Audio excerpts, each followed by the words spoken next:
Chilli chicken খেতে মোটামুটি আমরা সবাই খুব ভালোবাসি। আর চিকেনের পিসগুলো যদি বেশ সফট আর জুসি ভাবে তৈরি করে নেওয়া হয় তাহলে কিন্তু মজাটা দ্বিগুণ হয়ে যায়, তাই না? নমস্কার, আমি মনি, রান্নাবাটিতে আপনাদের সবাইকে স্বাগত জানাই। চলে এসেছি আজকে চিল্লি বারবিকিউ চিকেনের রেসিপি নিয়ে। রেসিপিটা লাস্ট অবধি দেখবার অনুরোধ রইল, কারণ আমি দেবো কিছু টিপস যাতে করে চিকেনগুলো সুন্দর, সফট আর জুসি করে নেওয়া যায়। প্রথমেই আমি নিচ্ছি 200 গ্রাম পরিমাণে চিকেন, আর এখানে কিন্তু আমি বোনলেস চিকেন ব্যবহার করেছি। আর সামান্য একটু হাড় থাকলেও কোনো অসুবিধা কিন্তু হবে না। আর চিকেনের পিসগুলোকে এরকম ছোট ছোট কিউবসে কেটে নিয়েছি। এর সাথে এবার আমাদের লাগছে রসুনের পেস্ট, লাগছে কর্নফ্লাওয়ার, কাঁচা লঙ্কা, সাদা তেল, নুন পরিমাণ মতো, কুচনো পেঁয়াজ, আর লাগছে ধনেপাতা আর হাফ পাতিলেবুর রস।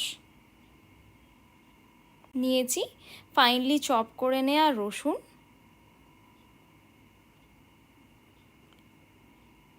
লাগছে ফাইনলি চপ করে নেওয়া আদা, আর লাগছে রোস্ট করে নেওয়া সাদা তিল। এবার আমি সসের মিক্সচারটা তৈরি করে নেব। প্রথমেই একটা বাটিতে আমি নিয়ে নেব 1/4 কাপ পরিমাণে টমেটো সস। এবার এর মধ্যে দিয়ে দেব 1/4 কাপ পরিমাণে বারবিকিউ সস, দিচ্ছি 1 টেবিল স্পুনের মতো সয়া সস। এখানে আমি ডার্ক সয়া সস ব্যবহার করেছি। আর এবার আমি দিয়ে দেব হাফ টেবিল স্পুনের মতো হোয়াইট ভিনিগার। আর সব কিছুকে এবার ভালো করে মিক্স করে নিয়ে সাইডে রেখে নেব। এবার চিকেনটাকে ম্যারিনেট করবার পালা। চিকেনে প্রথমেতে দিয়ে নেব পরিমাণ মতো নুন, তারপর দেব রসুনের পেস্ট, এরপর দেব হাফ পাতিলেবুর রস,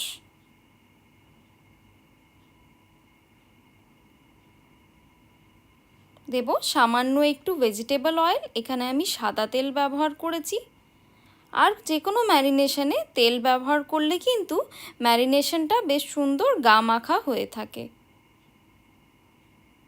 সব কিছুকে ভালো করে মিশিয়ে নিতে হবে।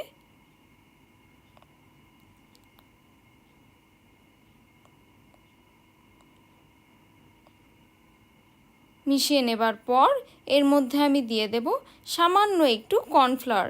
এখানে আমি 1 টেবিল স্পুনের মতো কর্নফ্লাওয়ার ব্যবহার করেছি। আর কর্নফ্লাওয়ারটা দিয়ে নিয়ে আবারও সব কিছুকে ভালো মতো মিশিয়ে নিতে হবে।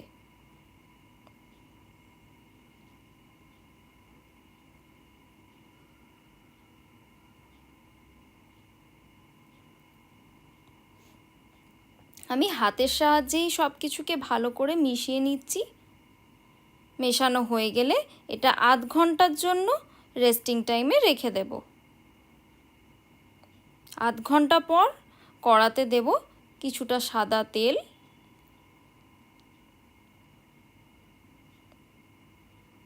এবার তেল যখন ভালো মতো গরম হয়ে যাবে তখন এতে এক এক করে ম্যারিনেট করে নেওয়া চিকেনের পিসগুলো দিয়ে দেব।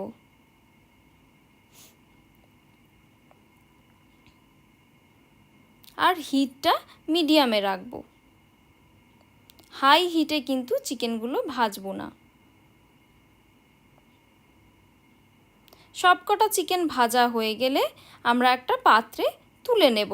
আর চিকেনটাকে কিন্তু আমাদের খুবই হালকা করে ভেজে নিতে হবে, কারণ আবার আমরা এটা সসের মিক্সচারে দেবার আগে রান্না করব। সবকটা চিকেন তোলা হয়ে গেলে এটা আমরা সাইডে রেখে নেব। এবার সেই একই তেলে দিয়ে দেব কুচনো আদা, আর দিয়ে দেব সামান্য একটু কুচনো রসুন। সব কিছুকে দিয়ে ভালো করে একটু ভেজে নেব। এবার যখন ভাজা ভাজা হয়ে আসবে তখন এর মধ্যে দিয়ে দেব কুচিয়ে নেওয়া পেঁয়াজ। পেঁয়াজটাকে হালকা ভেজে নিতে হবে, খুব বেশি ভাজবো না, হালকা জাস্ট ট্রান্সলুসেন্ট অবধি আমাদের পেঁয়াজটা ভাজতে হবে। এবার আমরা এতে দিয়ে দেব সামান্য একটু নুন, যাতে ভাজাটা তাড়াতাড়ি হয়ে যায়। এবার সব কিছুকে ভালো করে ভেজে নেব। পেঁয়াজটা যখন এরকম হালকা গোলাপি হয়ে আসবে, তখন এর মধ্যে দিয়ে দেব ফ্রাই করে নেওয়া চিকেনের পিসগুলো। আর চিকেনের পিসগুলো দেবার পর আবারও সব কিছুকে খুব ভালো করে মিশিয়ে নিতে হবে। 1-2 মিনিট ভালো করে নাড়াচাড়া করে নেব। এবার চাপা দিয়ে এটা 5 মিনিট লো হিটে রান্না করব। চিকেন থেকে এখন কিন্তু সামান্য একটু জলও রিলিজ হয়েছে। আবারও সব কিছুকে খুব ভালো করে মিশিয়ে নেব। চিকেন যখন ভালো মতো সেদ্ধ হয়ে যাবে, তখন এর মধ্যে আগে থেকে তৈরি করে রাখা সসের মিক্সচারটা দিয়ে দেব।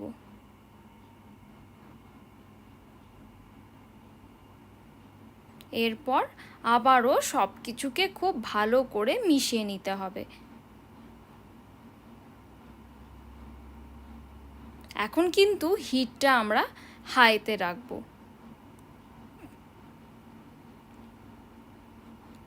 সব কিছুকে ভালো করে মিশিয়ে নেবার পর এতে আমরা কাঁচা লঙ্কা দিয়ে দেব।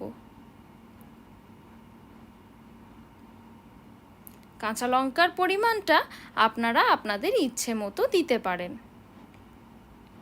এবার আবারও সব কিছুকে খুব ভালো করে মিশিয়ে নেব। আপনারা যদি এটা ড্রাই খেতে চান, তাহলে কিন্তু এই পর্যায়ে হিট অফ করে দিয়ে সার্ভ করতে পারেন। আর গ্রেভি করতে হলে দেব সামান্য একটু জল। আমি এখানে 1/2 কাপ পরিমাণে জল ব্যবহার করেছি। জল দিয়ে আবারও সব কিছুকে ভালো করে মিশিয়ে নেব। আর কোনো রকমভাবে এখানে কিন্তু কর্নফ্লাওয়ার মিক্সচার দেবার দরকার পড়বে না, কারণ চিকেনের গায়ে অলরেডি কর্নফ্লাওয়ারের কোটিং আছে। তাই জন্য চিকেনটা যখন এই জলের মধ্যে ফুটবে, তখন কিন্তু গ্রেভিটা নিজে নিজেই ঠিক হয়ে আসবে। এবার এটা সার্ভ করবার জন্য একেবারে রেডি। দিয়ে দিলাম ওপর থেকে সেই রোস্ট করে নেওয়া সাদা তিল, আর দিলাম কিছুগুলো কুচনো ধনেপাতা। আশা করছি রেসিপিটা আপনাদের ভালো লেগে থাকবে। ভালো লেগে থাকলে লাইক আর শেয়ার করবেন, আর চ্যানেলটাকে অবশ্যই সাবস্ক্রাইব করবেন। ধন্যবাদ।